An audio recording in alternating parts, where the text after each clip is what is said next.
Hello student, इस video में हम आपको सूती वस्त्र उद्योग, कॉटन टेक्सटाइल इंडस्ट्रीज के बारे में पढ़ाएंगे। भारत में 3 उद्योग सबसे ज़्यादा मशहूर हैं। लोहा इस्पात उद्योग, जिसको आयरन एंड स्टील इंडस्ट्रीज कहते हैं, सूती वस्त्र उद्योग, जिसको कॉटन टेक्सटाइल इंडस्ट्रीज कहते हैं, और चीनी उद्योग, शुगर इंडस्ट्रीज। ये तीनों उद्योग भारत की अर्थव्यवस्था को आधार प्रदान करते हैं और भारत के लिए बहुत ही महत्वपूर्ण हैं। तो सूती वस्त्र उद्योग भारत के परंपरागत उद्योगों में से एक है, यानी कि ट्रेडिशन उद्योग है जो पुराने जमाने से चला रहा है। ये पुराना उद्योग है। ये शुरुआत जो हुई थी इसके कुटीर उद्योग के रूप में हुई थी। पहले लोग अपने घरों के अंदर फैमिली के साथ मिलकर कपड़ा तैयार करते थे। तो प्राचीन काल के से ही भारत के अंदर सूती वस्त्र उद्योग मशहूर रहा। जैसे मलमल, यहाँ की मलमल, छीट और अच्छी क्वालिटी के सूती कपड़ों का उत्पादन भारत के अंदर किया जाता था और भारत इसमें मशहूर भी था। तो भारत में जो उद्योगों ने विकास किया है, सूती वस्त्र उद्योगों ने, कॉटन टेक्सटाइल ने जो विकास किया, इसकी कई वजह थी। तो इसकी जो प्रमुख वजह है ये है कि भारत एक उष्ण कटिबंधीय देश है। मतलब ऐसा देश है जहाँ का मौसम गर्म होता है और यहाँ की जलवायु नम है। तो सूती कपड़ा पहनने में आरामदायक होता है ऐसी जलवायु के लिए, क्योंकि गर्म और नम जलवायु के लिए सूती कपड़ा सबसे ज्यादा अच्छा होता है। इस वजह से भी यहाँ सूती वस्त्र उद्योग सबसे ज्यादा बढ़ा। और दूसरा है कि भारत में कपास का उत्पादन भी होता है। महाराष्ट्र और गुजरात ये 2 राज्य हैं जिनमें सबसे ज्यादा कपास का उत्पादन होता है। इस वजह से भी सूती वस्त्र उद्योग को बढ़ोतरी मिली। और दूसरे, भारत में इस उद्योग के चलाने के लिए कुशल मजदूर, मतलब एक्सपर्ट, जिसे स्किल लेबर कहते हैं, बड़ी तादाद में अवेलेबल है।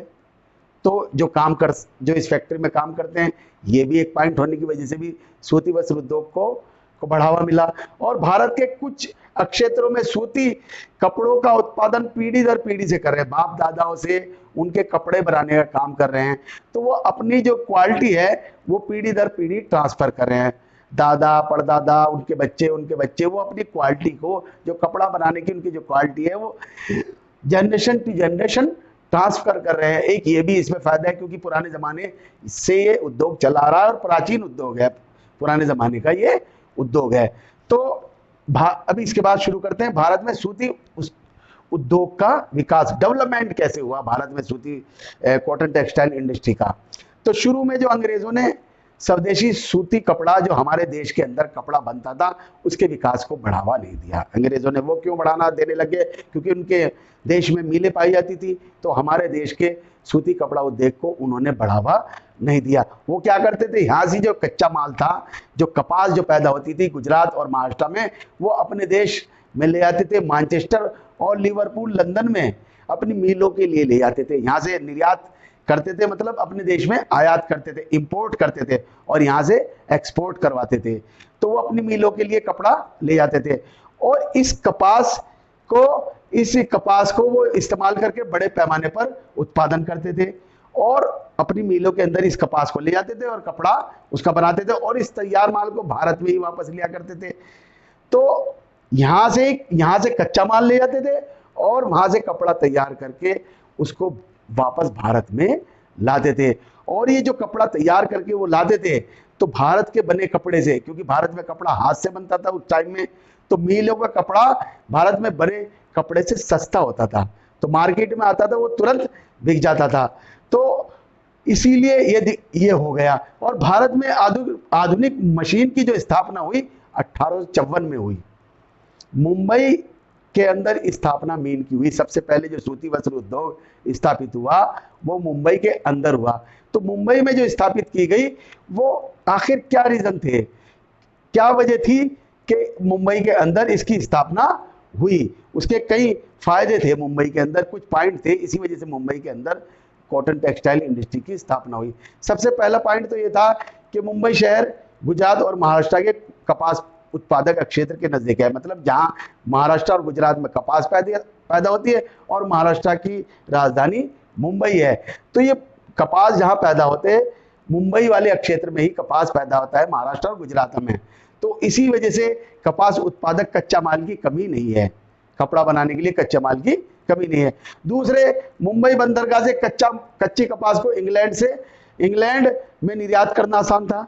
यानी कि मुंबई जो बंदरगाह है, मुंबई ये है, यहाँ पानी पाया जाता है, ये बंदरगाह है, यहाँ से इंग्लैंड इधर है, इंग्लैंड में ले जाना आसान है। तो मुंबई बंदरगाह से कच्ची कपास को इंग्लैंड में निर्यात करना आसान था, एक्सपोर्ट करना आसान था। दूसरे, मुंबई के अंदर कॉटन टेक्सटाइल और क्यों बढ़ा? क्योंकि मुंबई उस समय वित्तीय केंद्र था, मतलब पैसे की जो जरूरत थी वो उद्योग को शुरू करने के लिए यहाँ अवेलेबल थी, तो पैसा आसानी से मुंबई के अंदर पाया जाता था।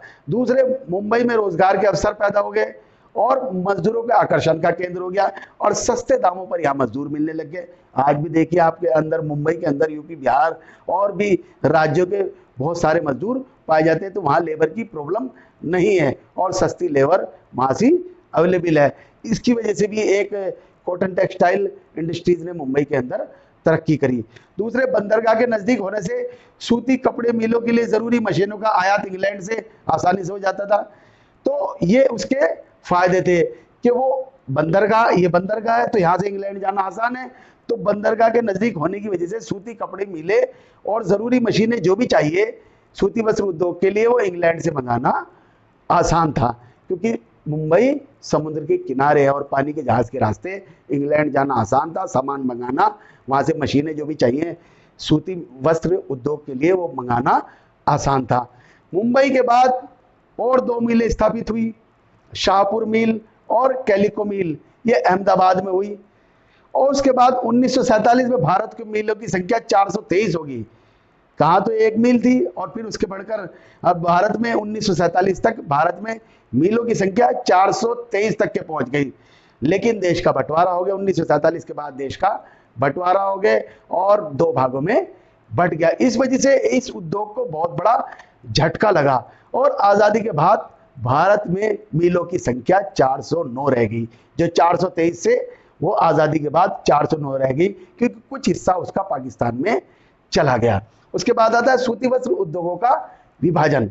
तो भारत में सूती वस्त्र उद्योग को 2 सेक्टर में बांटा जा सकता है, एक संगठित सेक्टर और एक असंगठित सेक्टर। संगठित मतलब मिलों से तैयार कपड़े को संगठित सेक्टर आता है, और असंगठित मतलब हथकरघे, हाथ से बना हुआ, खादी और विद्युत करघे जो बिजली से कपड़ा तैयार किया जाता है, ये सब आते हैं। उसके बाद आता है सूती वस्त्र उद्योग की स्थिति।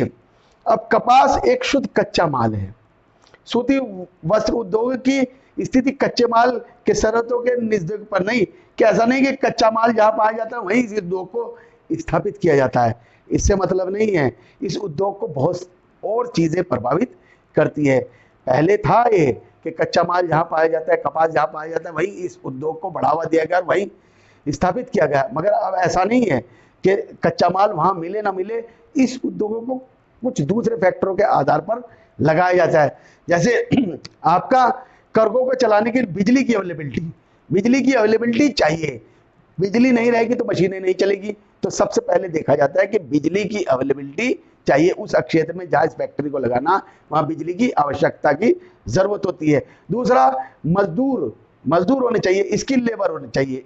स्किल लेबर का मतलब एक्सपर्ट मजदूर होने चाहिए, जो काम करने में अच्छे मजदूर हो, इस तरह के होना चाहिए। और पूंजी अवेलेबल होना चाहिए कि रुपया पैसा भी उस क्षेत्र में अवेलेबल है।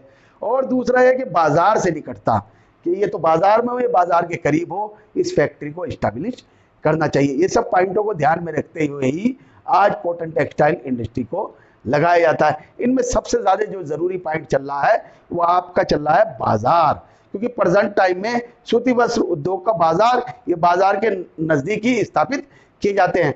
बाजार से पता चलता है कि किस प्रकार के कपड़े का उत्पादन होना चाहिए, क्योंकि मार्केट से पता लग रहा है ऐसा कपड़ा चाहिए, तो जैसा कपड़ा चाहिए वैसा कपड़ा वो तैयार कर देते हैं। तो तैयार माल को बेचने के लिए बाजार के नजदीक स्थापित करना पड़ता है। और बाजार जहां मांग होती है, जहां डिमांड होती है और जहां मार्केट होती है, जहां कपड़ा सेल होता है, तो उसी क्षेत्र में कपड़े की फैक्ट्रियों को आज लगाया जाता है। क्योंकि मांग है और सप्लाई है और डिमांड है, तभी उसी हिसाब से कपड़ा देखा जाता है। और मार्केट से पता लगता है कि किस तरह कपड़े की डिमांड मार्केट के अंदर चल रही है, लोग किस तरह के कपड़े की डिमांड कर रहे हैं और कैसा उनको चाहिए, तो उसी हिसाब से बाजार से पता चलता है और कपड़ा उसी हिसाब से बना दिया जाता है।